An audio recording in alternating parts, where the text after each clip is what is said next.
What if the way you're decluttering, right now, in your own home, is quietly shaving years off your life? Not because you're keeping too much stuff, but because of how you're letting it go. We're talking about the exact habits that feel productive, but are silently increasing your full risk, draining your energy, and even triggering emotional overload.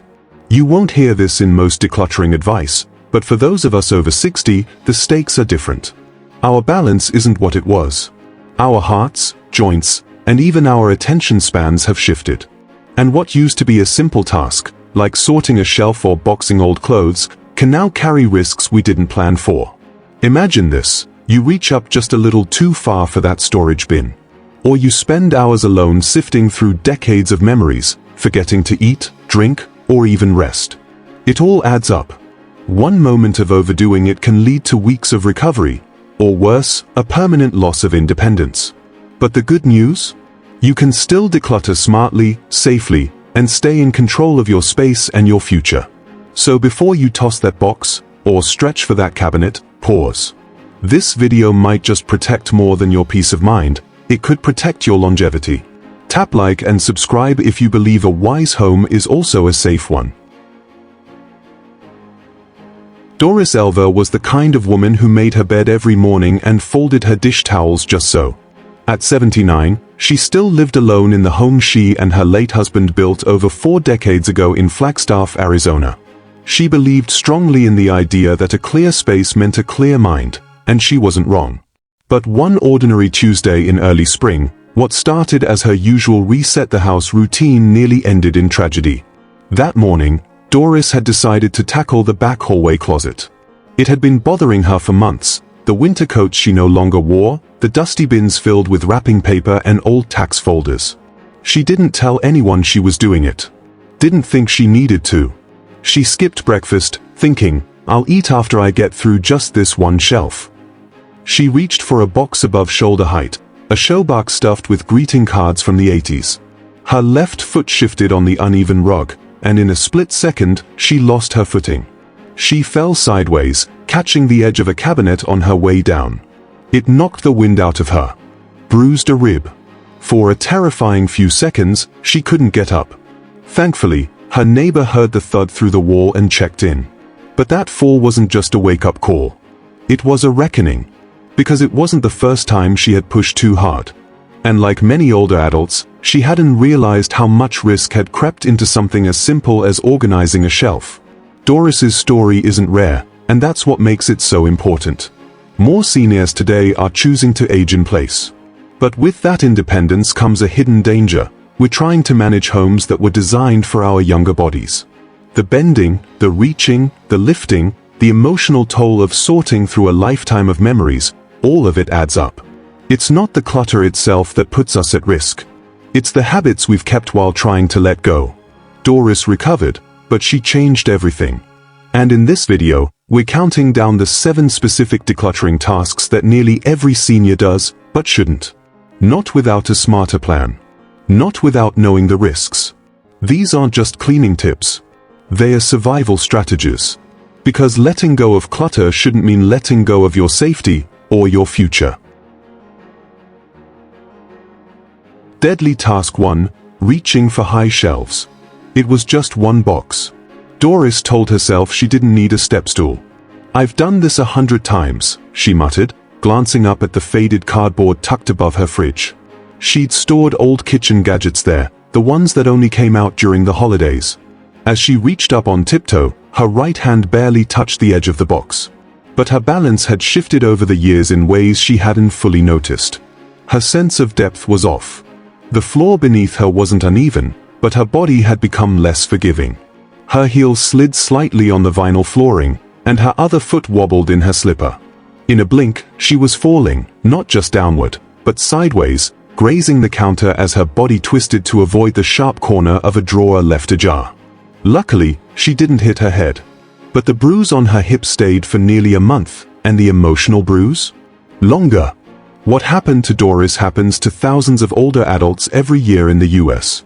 According to 2024 hospital data, falls while reaching overhead, especially in the kitchen and laundry room, are among the top causes of injury for those 65 and older.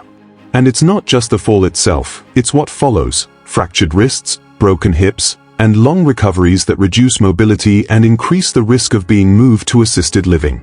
The truth is, as we age, our center of gravity shifts. Our reaction time slows. And even if we feel fine, the distance between stable and unsteady shrinks. Stretching just a bit too far becomes a gamble. And yet, many seniors keep dangerous items stored up high: holiday boxes, canned goods, even cleaning supplies. So here's the fix: never reach high without support. Use a long handle reacher. These tools are inexpensive and built for exactly this kind of task. Even better, reorganize your home so essentials are stored between waist and shoulder height. If something is rarely used and stored high up, make it a rule: don't retrieve it alone. There's no shame in asking for help. In fact, it's a sign of wisdom, not weakness. Because independence doesn't mean doing everything yourself, it means knowing how to stay safe so you can keep living on your own longer. Have you ever had a close call while reaching high? What did you learn from it? Share your story in the comments. We'd love to hear how you handled it. Deadly Task 2: Lifting Heavy Donation Boxes. Doris always felt a sense of pride when she gave things away. Old clothes, duplicate kitchenware, blankets that hadn't seen daylight in years. "Someone else can use this," she'd say, taping up another box with thick packing tape. But one morning, while dragging a donation bin down the front steps, she heard something. Not the tape, not the lid shifting, something internal. A sharp click in her lower back. Then came the slow, pulsing ache that wouldn't let up even after she rested. She hadn't dropped the box. She hadn't fallen. She'd simply twisted wrong while lifting too much. A box of good intentions became 2 months of physical therapy. What happened to Doris is far more common than most seniors realize. The truth is, lifting doesn't feel dangerous until it is. For many older adults, muscles that once supported heavy lifting now fatigue faster, and spinal discs become more sensitive with age. You may not feel the damage instantly, but that's the danger. Microtears, nerve strain, and slip discs often show up after the fact, once you've already paid the price. And it's not just your back. Lifting heavy donation bins can impact knees, shoulders, even grip strength. One misstep on a porch step while carrying a heavy box is all it takes to throw off your balance, or worse, lead to a serious fall. And these injuries aren't just inconvenient. They're the kind that chip away at independence over time. So here's the better way: break large donations into smaller, manageable loads. Use soft reusable grocery bags or sturdy totes with handles instead of bulky bins. And more importantly, in 2025, you don't have to haul anything yourself. USPS now allows scheduled free pickups for many donation centers and local charities, right from your doorstep. Some churches and senior centers have monthly collection days and will pick up directly from your home. All you have to do is ask. Let generosity be safe. You've earned the right to give without hurting yourself in the process. Have you ever carried something too heavy, thinking it was just a short trip? What happened afterward? Share your experience below. You might help someone else avoid the same mistake. Deadly Task 3: Sorting through sentimental items alone. Doris thought she was ready. It had been 7 years since her husband passed, and the cedar chest at the foot of her bed hadn't been opened since the funeral. On a quiet Sunday afternoon, she sat cross-legged on the floor, carefully lifting the lid. Inside were photos from their wedding day, handwritten notes folded in soft corners, and a necktie that still faintly held his cologne. She had only planned to glance through a few things, maybe tidy up the keepsakes, but 3 hours passed. Then 4. The sun began to set, and she realized she hadn't eaten, hadn't taken her afternoon medication, hadn't even moved from the floor. That night, she didn't sleep well. Her heart felt heavy, not lighter. And in the days that followed, she found herself more forgetful, more fatigued, less motivated to continue organizing. She had stirred up an entire lifetime of emotion in one sitting, and she'd done it completely alone. This is the hidden cost of sorting through sentimental items without support. Unlike socks or paperwork, memories don't fold neatly into donation bins. Each photograph, each letter, each old object carries weight, sometimes heavier than our bodies can feel. And for seniors, especially those over 60, it's not just a wave of sadness. It's decision fatigue. It's emotional flooding. It's the spiral of reliving grief without a lifeline nearby. Research now shows that overexposure to emotionally significant objects can trigger stress hormones, disrupt sleep patterns, and even deepen feelings of isolation. What begins as a well-meaning effort to declutter often turns into a quiet emotional crash. So what's the wiser approach? Set a timer. 20 to 30 minutes is plenty for one session. Don't try to get through it all in one sitting. More importantly, invite someone to sit with you. A friend, a grandchild, even a neighbor. Not to make decisions for you, but to be a witness, a buffer, a hand on your shoulder when the memories get too loud. And if that's not possible, play soothing music, make a cup of tea, and promise yourself you'll stop when your body says it's time. You're not letting go of the people. You're just choosing which parts of them you're ready to carry forward. Is there one item you've held onto for years but haven't looked at? What keeps you connected to it? Share your thoughts below. Your story might help someone else navigate their own.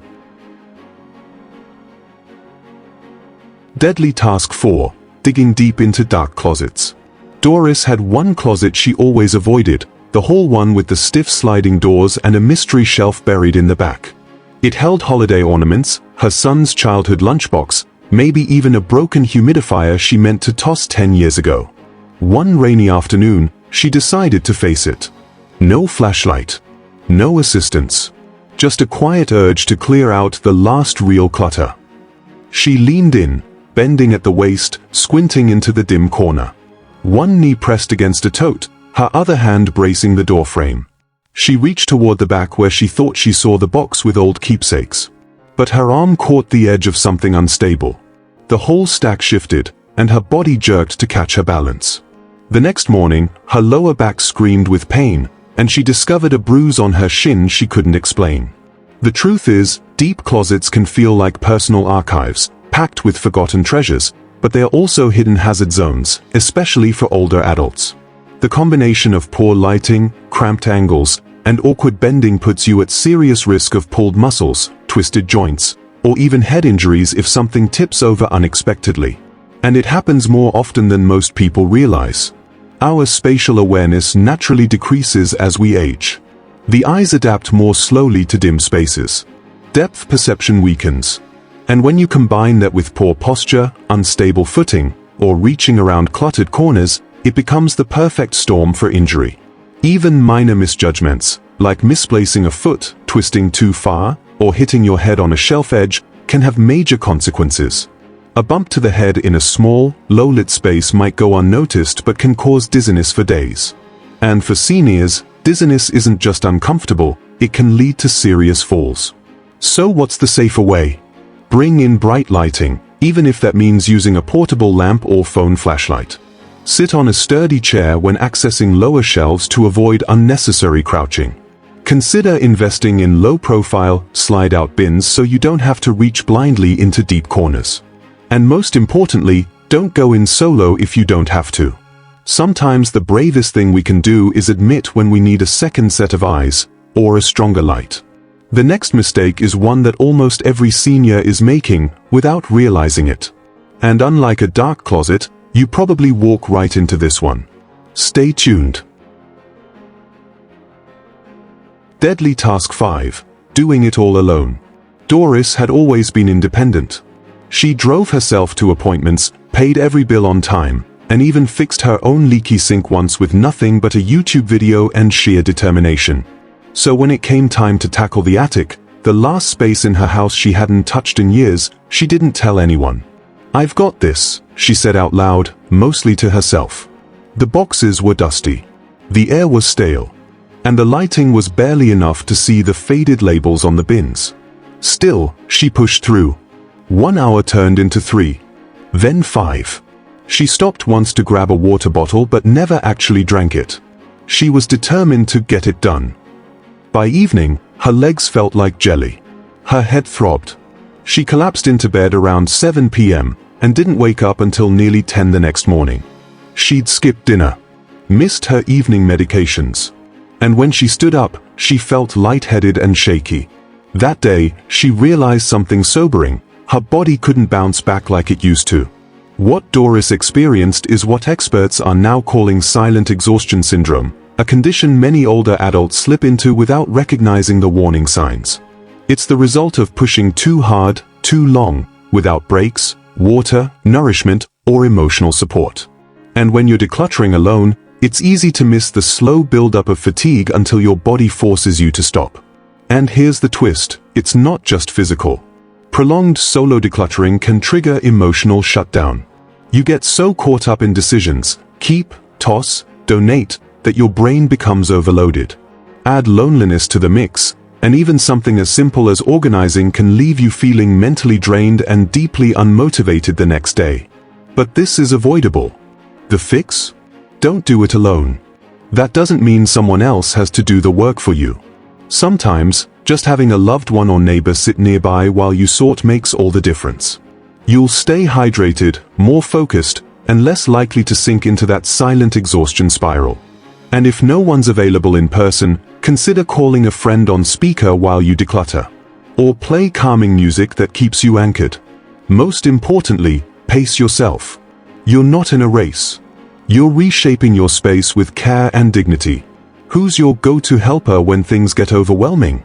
A family member, a friend, or even a pet that keeps you company? Share below, we'd love to hear who supports you.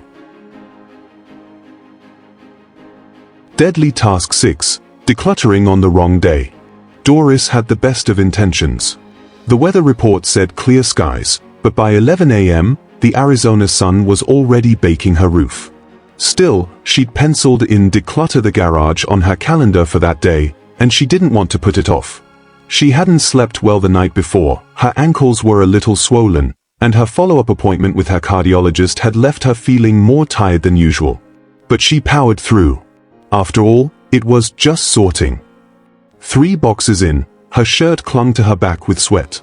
Her legs felt heavy. Her concentration faded. She started making careless decisions, tossing items she didn't mean to, knocking over a stack of trays, and finally sitting down hard on an old stool before she got dizzy. Later, she realized she had barely drunk any water, and her blood pressure had dipped low enough to leave her foggy well into the evening.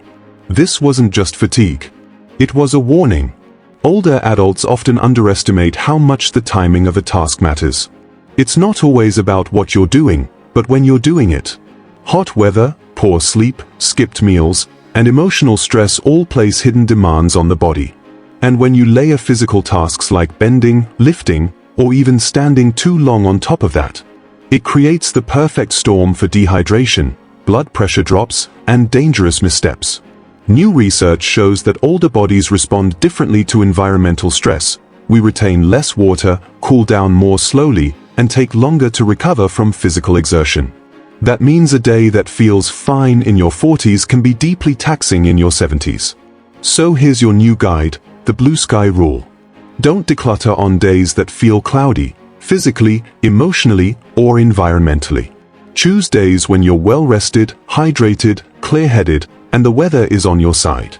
Even the time of day matters. Early morning or just after a light lunch are usually best, when your body is strongest and your energy more stable. There's no shame in postponing. The attic isn't going anywhere. But your health? That's worth protecting today. When do you feel most alert and steady? Are you a morning person, or do you need that first cup of coffee before you take on anything big? Let us know below. We'd love to hear what time of day works best for you. Deadly Task 7. Purging without a plan. Doris had finally had enough. The drawer in her hallway table was stuffed to the brim, old coupons, expired IDs, half-used checkbooks, greeting cards from people she couldn't remember, and what looked like a pile of junk mail. She grabbed a trash bag and began tossing without thinking. It felt good, liberating even. Out with the old, she thought. Clean space, clear mind. 2 weeks later, she received a letter from her insurance company.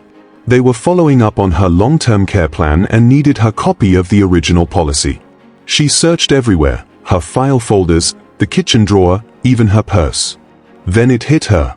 That plain white envelope she'd tossed with the junk the one with no return label and a faded logo, that was the policy. She hadn't just thrown out a paper. She'd lost proof of coverage, a document that had taken months to process. The policy had to be reissued, verified, and resent, and the stress of dealing with it all left her anxious and furious with herself. This is the hidden danger of purging without a plan. When you get caught up in the rush, the pressure to just get rid of it all, you stop sorting and start guessing. But for seniors, that guesswork can be costly. Important medical records, financial documents, passwords, handwritten recipes, even letters from a late spouse can disappear in the chaos of a hurried cleanup. And the emotional fallout? That's even heavier. Once it's gone, it's often gone for good. This is why professionals now recommend a method called 1 room, 1 box, 1 hour. Here's how it works.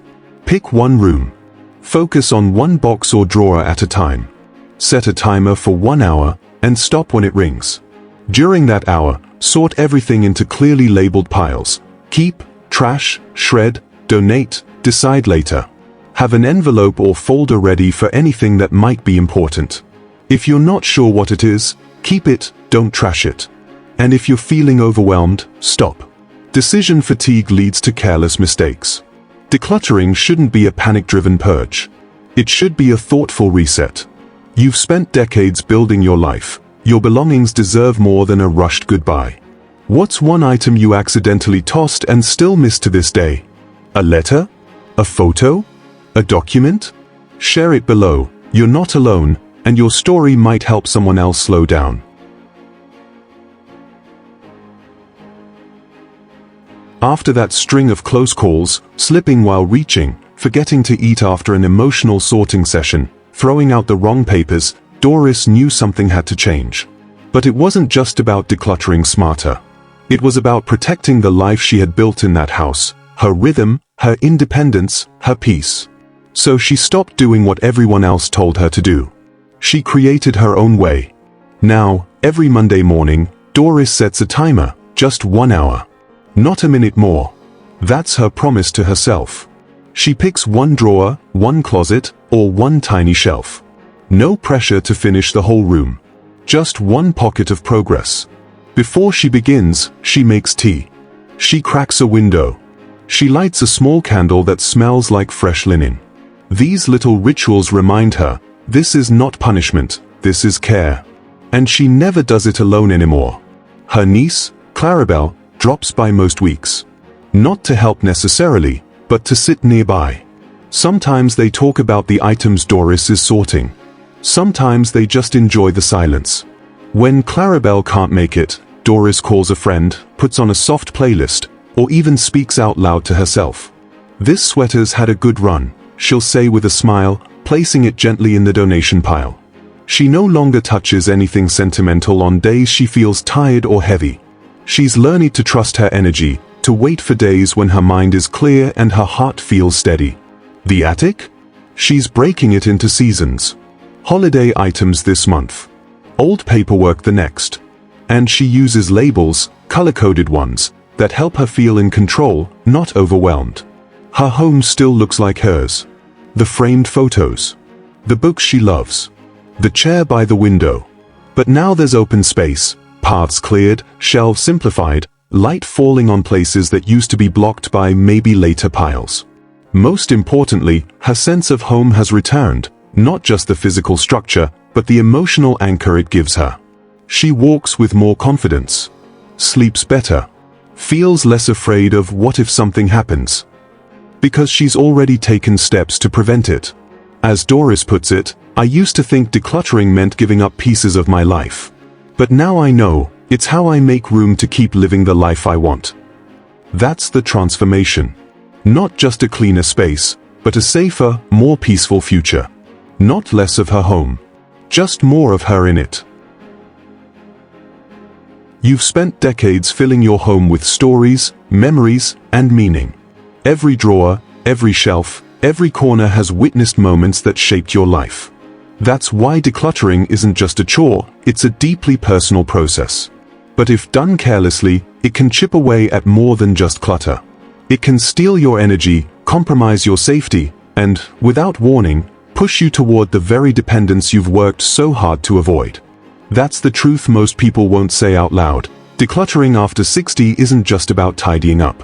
It's about protecting your health, your clarity, and your ability to stay in the home you love. So take it slow. Make a plan. Ask for help.